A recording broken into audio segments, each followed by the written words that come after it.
Welcome to Build Up the Roots Academy. Today we are going to study the poem of class 9th, The Seven Ages by William Shakespeare.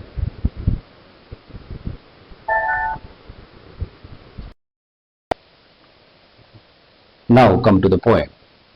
The seven ages, all the world's a stage, and all the man and woman merely players. They have their exits and their entrances, and one man in his time plays many parts, his acts being seven ages. The Seven Ages Introduction. In this poem, the poet discusses a man's life and the various parts of it, which according to him are seven ages. He compares life to a play, just like in a play all the actors appear on the stage and perform their specified roles. Similarly, he says that man also comes into this world upon his birth, performs his roles, which are seven different roles, and after that leaves the world upon his death. These are seven ages which the poet has discussed in this poem. We can see the first stage is of infant, the next is of schoolboy, third is emotional lover stage, and fourth is soldier stage. And in the fifth stage, he is compared to the wise judge.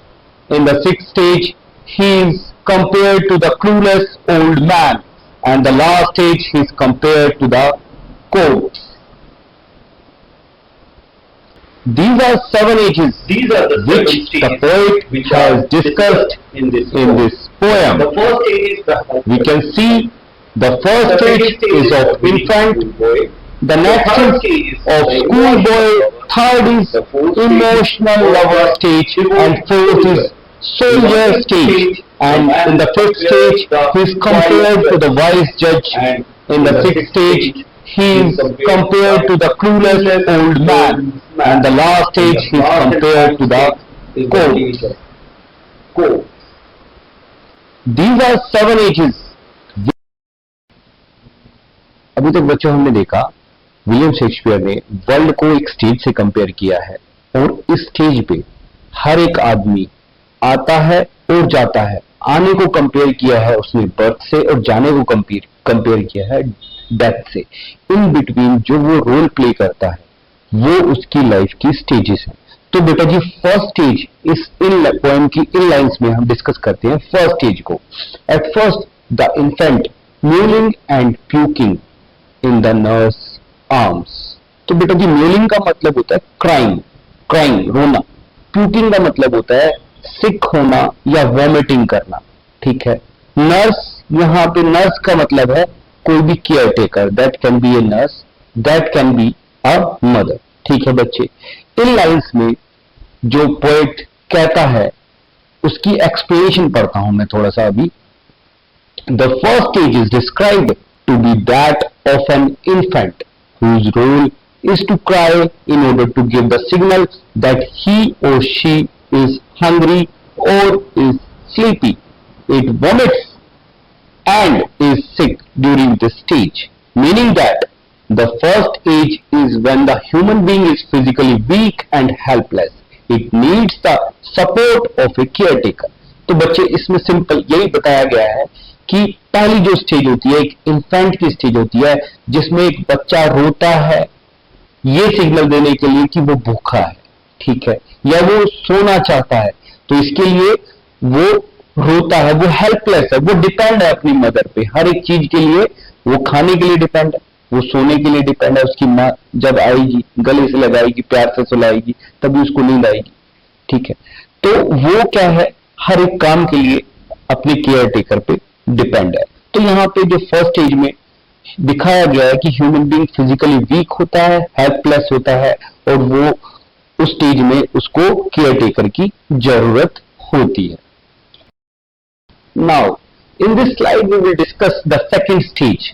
Second stage कौन सी है बच्चे? The whining school boy. Second stage है हमारी the whining school boy की stage. तो poem read out करते हैं। Then the whining school boy with his satchel and shining morning face creeping like snail unwillingly to school. तो बच्चे अब क्या है, सेकंड स्टेज में एक रोता हुआ बच्चा जैसे मैंने पिक्चर में दिखाया है, इसमें क्या है, बच्चा स्कूल नहीं जाना चाहता, उसके हाथ में क्या है, सैचल। सैचल क्या है बेटा जी, ए बैग विद बॉटल्स, ठीक है। तो उसके हाथ में बैग्स हैं, उसका फेस, बच्चे का फेस आप देखते हैं कि चमकता है, सुबह सुबह मॉर्निंग में चमकता है, शाइनिंग होता है। लेकिन वो क्या है, वो विनिंग स्कूल बॉय क्यों कहा है, क्योंकि वो सुबह सुबह उसको नींद बहुत प्यारी लगती है, वो उठना नहीं चाहता। तो उठना नहीं चाहता, स्कूल तो सुबह जाना, स्कूल सुबह जाना है तो वो रोई नहीं रहेगा। तो बच्चे सुबह सुबह उठने में क्या है, दिक्कत करते हैं, स्कूल जाना नहीं चाहते, वो केवल इसलिए कि सुबह जल्दी उठना चाहता है।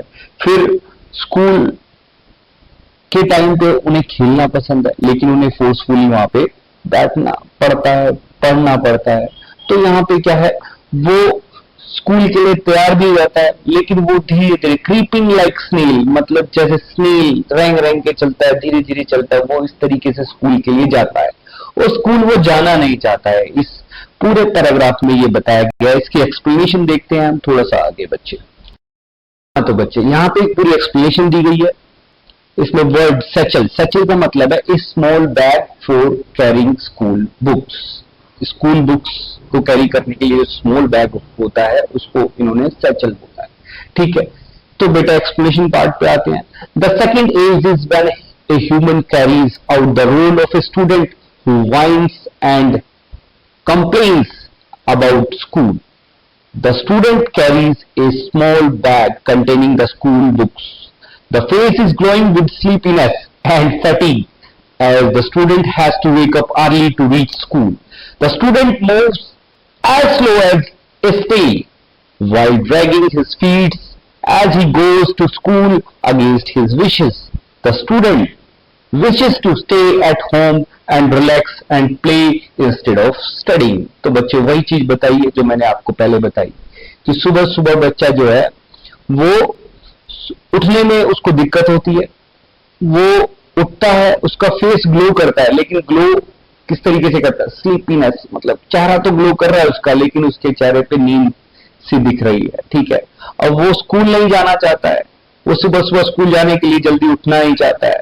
अब वो स्कूल तो उन्हें जाना है, अब भाई तैयार हो जाता है, तैयार होने के बाद फिर वो धीरे धीरे चलता है, स्नेल की तरह। उसकी कंपैरिजन किया गया है स्नेल जैसे चलता है उसकी चाल से। वो धीरे धीरे अपने पैरों को ड्रैग करते हुए स्कूल जाता है अपनी बिना इच्छा के। फिर क्या कहता है वो कि स्टूडेंट को क्या है, उस बच्चे को घर पे रह के खेलना पसंद है instead of studying in school, ठीक है बच्चे।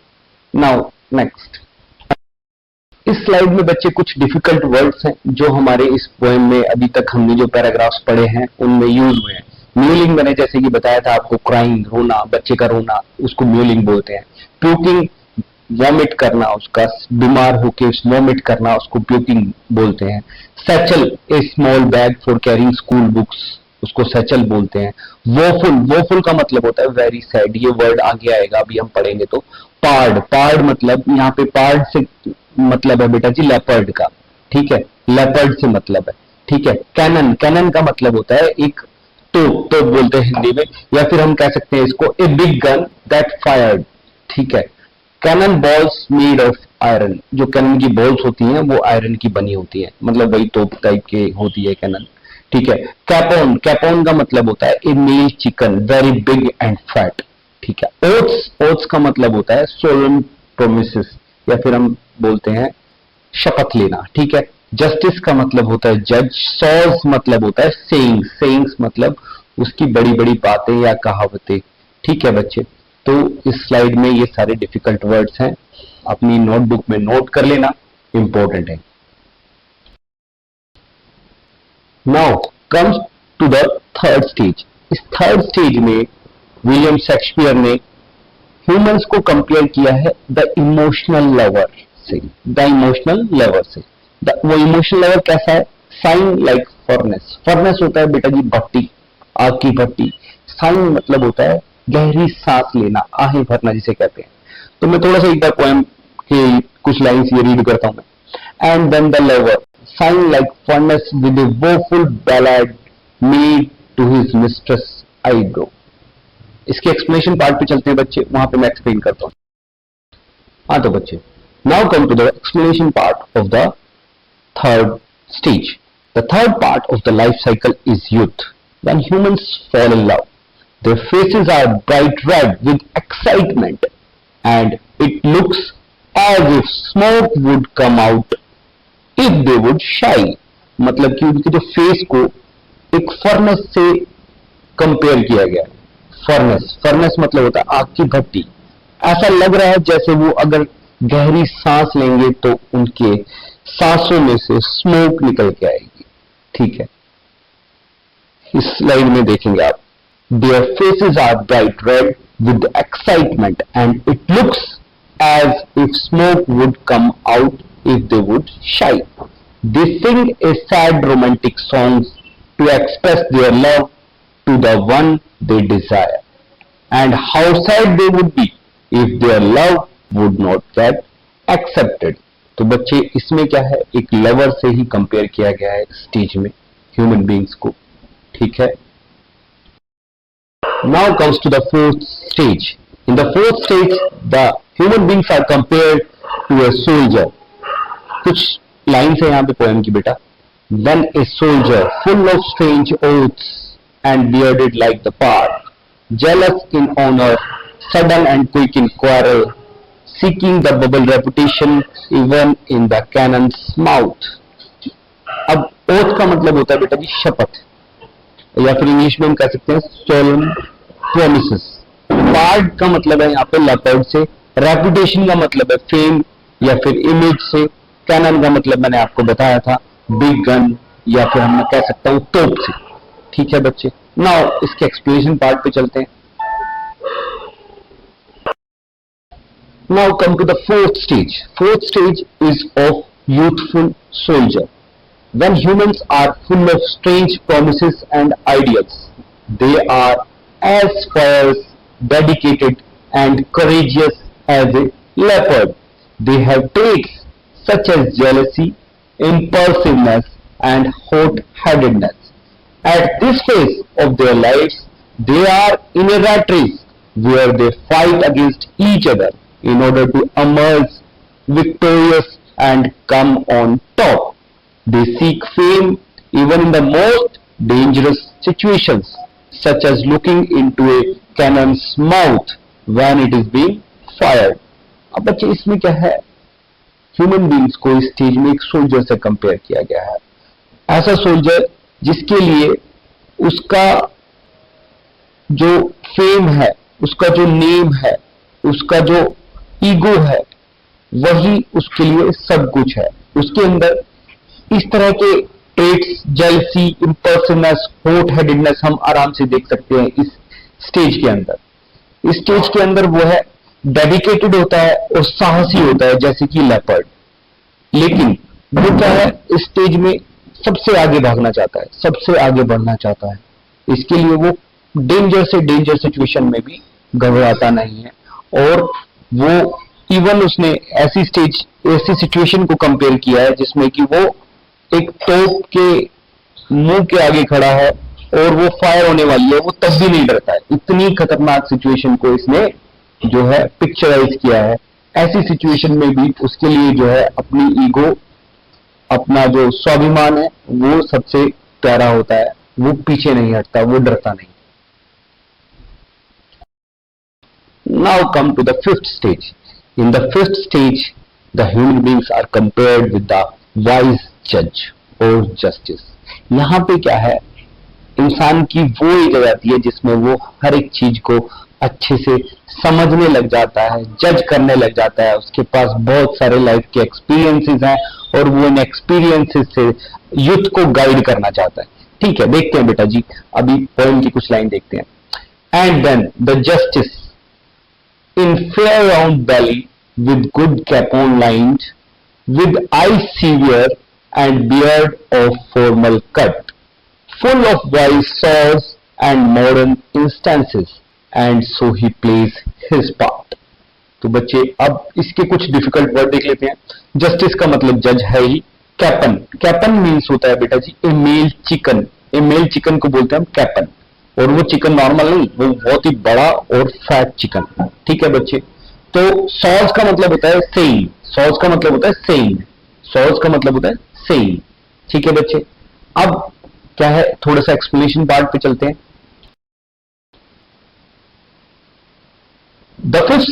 The fifth age is when humans become a judge. They have a huge round belly. उनका जो पेट निकल जाता है काफी ज्यादा. ठीक है. So they look like a well-fed and huge chicken. वो ऐसे लगते हैं जैसे कि वो पूरी तरह उनका पेट भरा हुआ है और उनका जो साइज है बड़े चिकन की तरह दिखता है. The eyes look serious and they have a fancy beard. उनकी जो आंखें होती है वो कुछ सीरियस टाइप दिखती हैं और उनकी फैंसी जो दाढ़ी होती है काफी फैंसी होती है. They are full of wise sayings, accompanied by various examples which they have gathered from the experiences of life. अब उनके पास बहुत सारी अच्छी अच्छी बातें होती हैं, समझदारी वाली बातें होती हैं, जो कि उनके दुनिया भर के जो एक्सपीरियंसेस है जो उन्होंने अब तक गैदर किए हैं लाइफ के साथ, लाइफ के एक्सपीरियंसेस के साथ, वो उनके पास होते हैं इस टाइम पे. इसलिए they believe they know everything that goes in this world and try to lead the younger man and woman by using the wise sayings and citing various instances.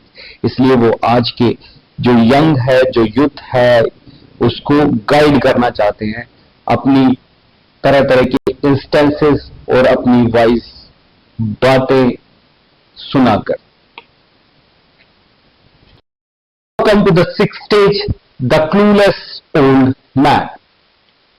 Poem की कुछ लाइंस पढ़ते हैं बच्चे. The sixth age shifts into the lean and slippered pantaloon, with spectacles on nose and pouch on side. His youthful hose well saved, a world too wide for his shrunk shank, and his big manly voice turning again toward childish treble, pipes and whistles in his sound. अब बच्चे इस stage में क्या है, आदमी बूढ़ा हो जाता है. बूढ़ा हो जाता है, वो जो पजामा पहनता है वो काफी खुला डुला लगता है. ठीक है. उसकी जो टांगे हैं वो काफी पतली हो जाती है. उसका जो चश्मा है नाक पर आ जाता है. उसके गाल जो है साइड से लटक जाते हैं, ऐसा लगता है जैसे पाउच है उसके साइड में. जो उसकी यूथफुल होश, जो उसकी यूथफुलनेस थी वो सारी खत्म हो जाती है. अब उसको संसार बहुत लंबा चौड़ा लगता है क्योंकि वो चलने में और घूमने में अपने आप को सक्षम महसूस नहीं करता. और उसकी जो आवाज है, जो उसकी मैनली वॉइस थी, वो भी अब जो है चेंज हो गई है. और उस जब वो बोलता है ऐसा लगता है उसके माउथ से विसल बज रही है. साउंड जो है कंप्लीटली वॉइस के रूप में नहीं आता है. वो ऐसा लगता है कुछ हवा, जैसे हवा निकलती है तो सीटी बजती है ना, उस तरीके से जो है उसकी जो साउंड है वो कुछ बुढ़ापे में जो साउंड हो जाती है उस तरीके की हो गई है. तो बेटा जी यहाँ पे कुछ डिफिकल्ट वर्ड्स लिखे हुए हैं. स्लीपर्ड, स्लीपर्ड का मतलब है वियरिंग स्लीपर्स. पैंटालून का मतलब है a vicious old man wearing a loose fitting garments for hips and legs. Pouch का मतलब है a soft fold of loose skin that hangs down. ठीक है. As a result of illness, old age. Hose का मतलब है tight fitting leg coverings. Shank का मतलब है legs from the knee to the ankle. नी से एंकल वाले पार्ट का जो होता है लेग का, उसको बोलते हैं शैंक. ठीक है. ट्रेबल का मतलब होता है एक हाई वॉइस, ए हाई वॉइस. ठीक है. तो बच्चे ये कुछ डिफिकल्ट वर्ड थे. इसके एक्सप्लेनेशन पार्ट पे चलते हैं. Now come to the explanation part. The sixth age is when humans become relaxed and enter old age. They wear comfortable clothes like slippers and loose bottoms. They have spectacles right on the bridge of their nose, meaning that even though They are wearing glasses. They are not using it to see anything. They have a soft fold of loose skin, which is hanging down from the face due to old age.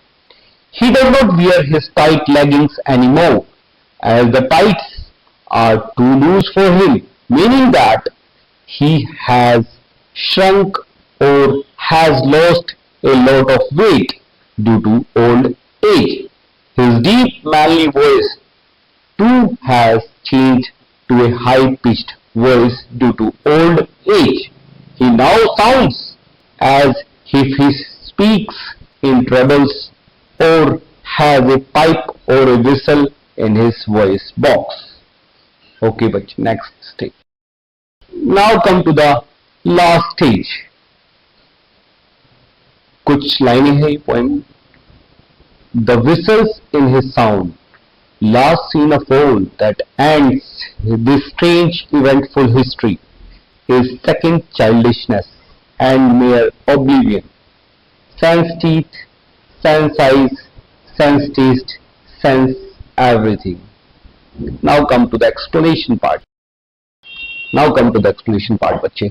पहले हम चलते हैं कुछ difficult word meanings पे जो इस slide में हमने लिखे हैं, जैसे कि ओब्लिवियन एंड सेंस. ओब्लिवियन जो वर्ड है बच्चे, उसका मतलब होता है forgetting everything and being forgotten by everybody. Sans एक फ्रेंच वर्ड है जिसका मतलब होता है without. Now come to the explanation part. The last stage is when a human's life is coming to an end. In other words, it is the age which is commonly known as old age. ये क्या है? ये बिल्कुल last as है human beings की, जिसके बाद केवल डेथ ही बाकी रह जाती है बच्चे. It is the age full of humans being childish and helpless like in the very first age. ये वो एज है जिसमें कि ह्यूमन बींग्स बिल्कुल अपने केयर टेकर पे डिपेंड हो जाता है, जैसे कि इन्फेंट स्टेज में वो अपनी केयर टेकर पे डिपेंड होता है. It is the stage when we forget about everything around us, meaning our brain is becoming too weak to process and recollect information. इस स्टेज में क्या होता है, हमारा ब्रेन भी काफी वीक हो जाता है, काफी स्लो हो जाता है, वो चीजें भूलने लग जाता है. ठीक है.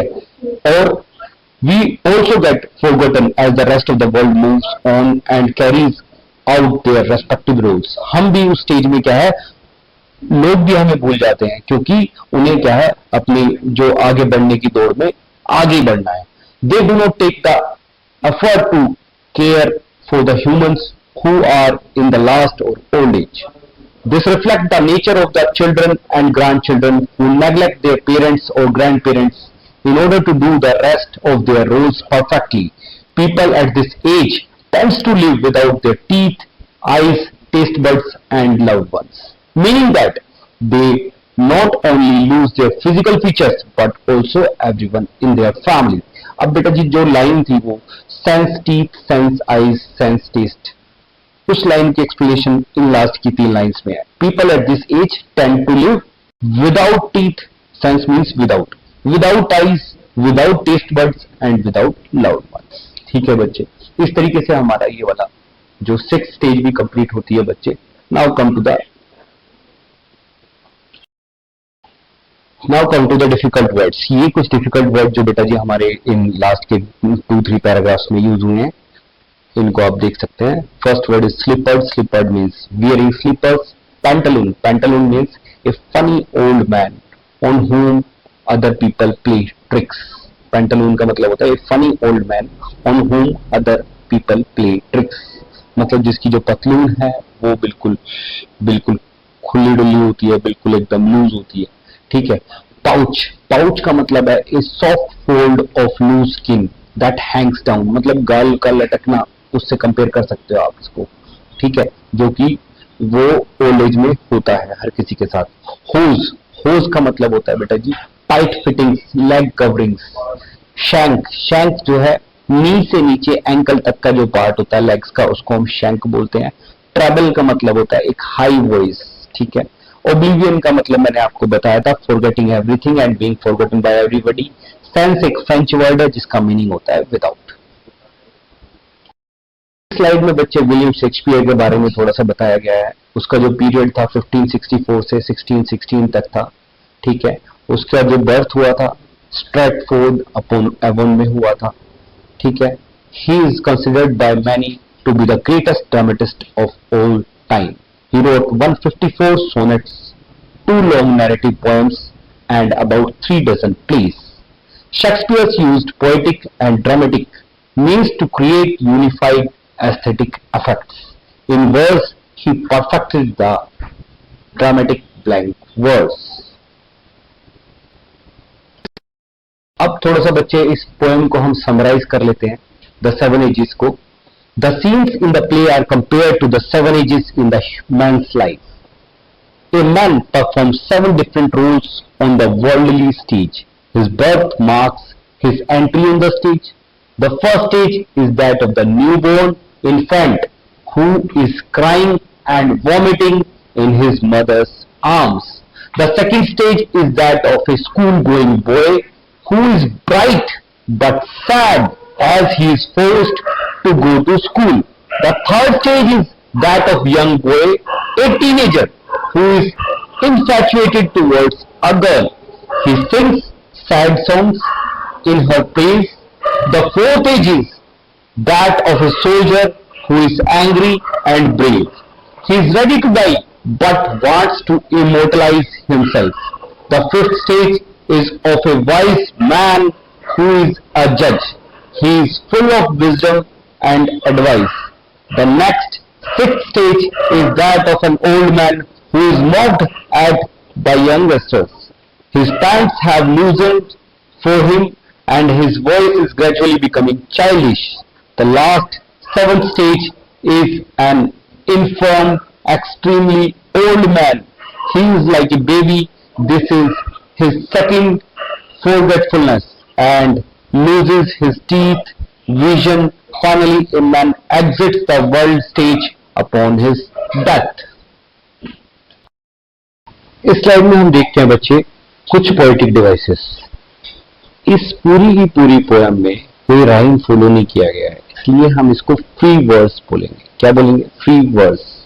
अब बच्चे जैसे कि देखते हैं श्रंक और शंक में शा वर्ड जो है रिपीट हुआ है, शा का साउंड रिपीट हुआ है, तो यहाँ पे क्या है? एलिट्रेशन पोएटिक डिवाइस है. अब बच्चे sans teeth, sans eyes, sans taste, sans everything, यहाँ पे सेंस वर्ड जो है रिपीट हुआ है, तो यहाँ पे क्या है? रिपीटिशन है. इस लाइन में क्या है? रिपीटिशन है. Metaphor.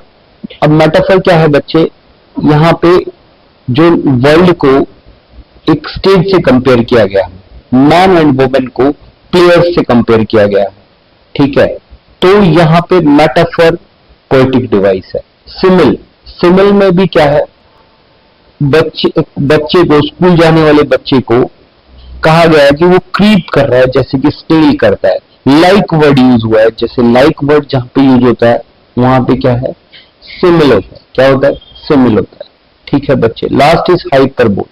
Even in the cannons mouth, यहाँ पे क्या है? हाइपरबोल यूज हुआ है बच्चे, पोएटिक डिवाइस. तो ये पोएटिक डिवाइस आप लर्न कर सकते हैं बच्चे इस पोएम में.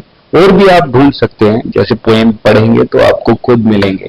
आप थोड़ा सा बस आपको ये पता होना चाहिए एलिट्रेशन कहाँ होता है, रिपीटेशन कब होता है, मेटाफर का मतलब क्या है, सिमिल का मतलब क्या है, हाइपरबोल का मतलब क्या है. आप इस पोएम को पढ़ते हुए आराम से कुछ पोएटिक डिवाइस आप आराम से ढूंढ सकते हैं बच्चे.